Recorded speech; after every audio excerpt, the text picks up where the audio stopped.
Ketika Apolos masih di Korintus, Paulus sudah menjelajah daerah-daerah pedalaman dan tiba di Efesus. Di situ didapatinya beberapa orang murid. Katanya kepada mereka, "Sudahkah kamu menerima Roh Kudus ketika kamu menjadi percaya?" Akan tetapi mereka menjawab dia, Belum, bahkan kami belum pernah mendengar bahwa ada Roh Kudus. Lalu kata Paulus kepada mereka, "Kalau begitu, dengan baptisan manakah kamu telah dibaptis?" Jawab mereka, Dengan baptisan Yohanes. kata Paulus, Baptisan Yohanes adalah pembaptisan orang yang telah bertobat. Dan ia berkata kepada orang banyak bahwa mereka harus percaya kepada Dia yang datang kemudian daripadanya, yaitu Yesus. Ketika mereka mendengar hal itu, mereka memberi diri mereka dibaptis dalam nama Tuhan Yesus. Dan ketika Paulus menumpangkan tangan di atas mereka, turunlah Roh Kudus ke atas mereka. Dan mulailah mereka berkata-kata dalam bahasa roh dan bernubuat. Jumlah mereka adalah kira-kira 12 orang. Selama 3 bulan, Paulus mengunjungi rumah ibadat di situ dan mengajar dengan berani. Oleh pemberitaannya, ia berusaha meyakinkan mereka tentang kerajaan Allah.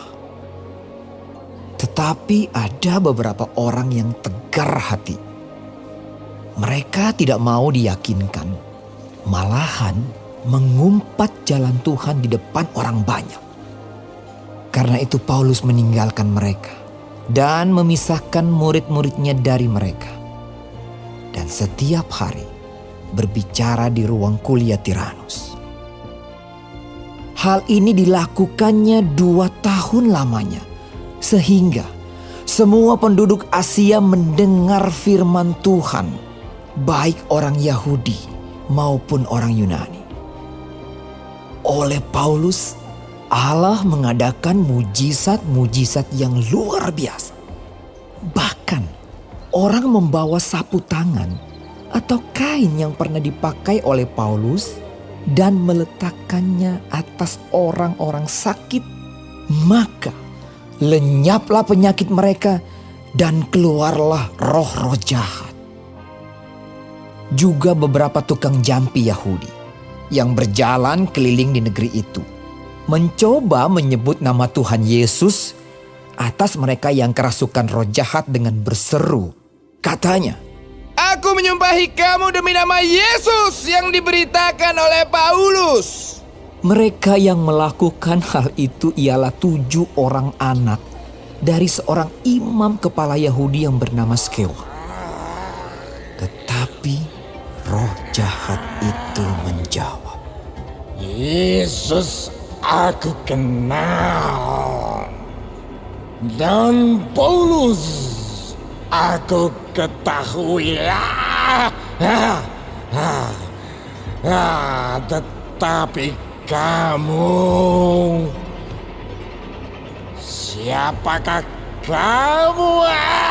dan orang yang dirasuk roh jahat itu menerpa mereka dan menggagahi mereka semua dan mengalahkannya. Sehingga mereka lari dari rumah orang itu dengan telanjang dan luka-luka.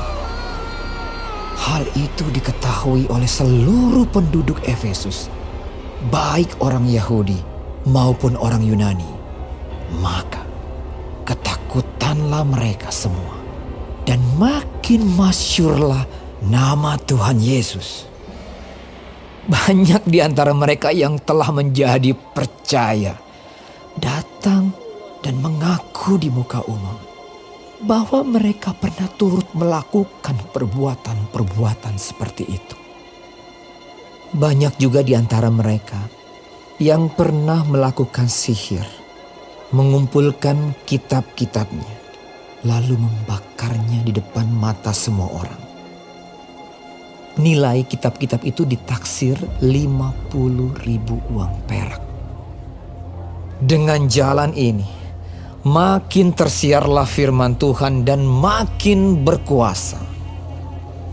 Kemudian daripada semuanya itu Paulus bermaksud pergi ke Yerusalem melalui Makedonia dan Akaya. Katanya, Sesudah berkunjung ke situ, aku harus melihat Roma juga. lalu ia menyuruh 2 orang pembantunya, yaitu Timotius dan Erastus, mendahuluinya ke Makedonia. Tetapi ia sendiri tinggal beberapa lama lagi di Asia. Kira-kira pada waktu itu timbul huru-hara besar mengenai jalan Tuhan. Sebab ada seorang bernama Demetrius, seorang tukang perak yang membuat kuil-kuilan Dewi Artemis dari perak. Usahanya itu mendatangkan penghasilan yang tidak sedikit bagi tukang-tukangnya. Ia mengumpulkan mereka bersama-sama dengan pekerja-pekerja lain dalam perusahaan itu dan berkata, Saudara-saudara, kamu tahu bahwa kemakmuran kita adalah hasil perusahaan ini. Sekarang kamu sendiri melihat dan mendengar bagaimana Paulus bukan saja di Efesus, tetapi juga hampir di seluruh Asia telah membujuk dan menyesatkan banyak orang dengan mengatakan bahwa apa yang dibuat oleh tangan manusia bukanlah dewa. Dengan jalan demikian, bukan saja perusahaan kita berada dalam bahaya untuk dihina orang, tetapi juga kuil Artemis, Dewi besar itu, berada dalam bahaya akan kehilangan artinya. Dan Artemis sendiri, Artemis yang disembah oleh seluruh Asia dan seluruh dunia yang beradab, akan kehilangan kebesarannya. Mendengar itu, meluaplah amarah mereka. Lalu mereka berteriak-teriak. Katanya, Bersalah Artemis, Dewi orang Efesus! seluruh kota menjadi kacau dan mereka ramai-ramai membanjiri gedung kesenian serta menyeret Gaius dan Aristarkus, keduanya orang Makedonia dan teman seperjalanan Paulus.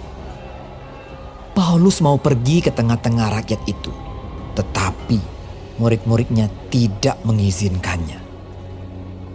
Bahkan beberapa pembesar yang berasal dari Asia yang bersahabat dengan Paulus mengirim peringatan kepadanya supaya ia jangan masuk ke gedung kesenian itu.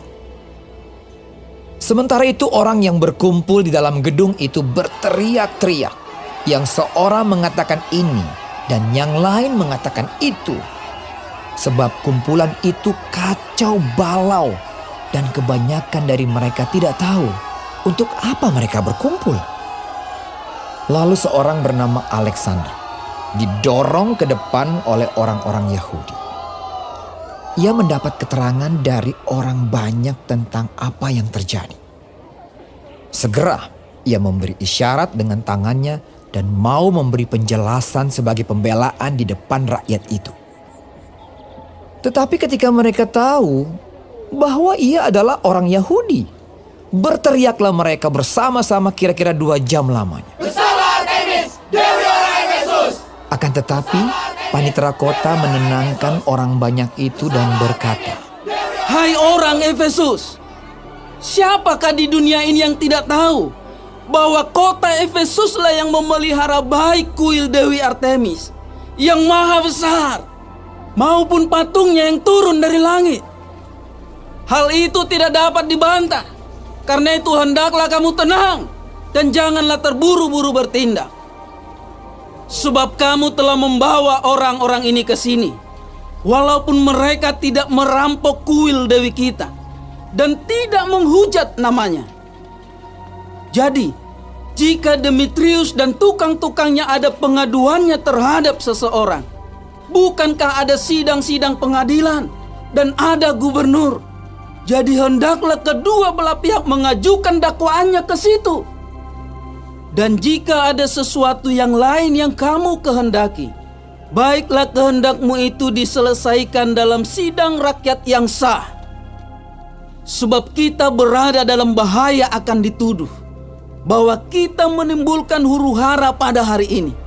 karena tidak ada alasan yang dapat kita kemukakan untuk membenarkan kumpulan yang kacau balau ini. Dan dengan kata-kata itu, ia membubarkan kumpulan rakyat itu.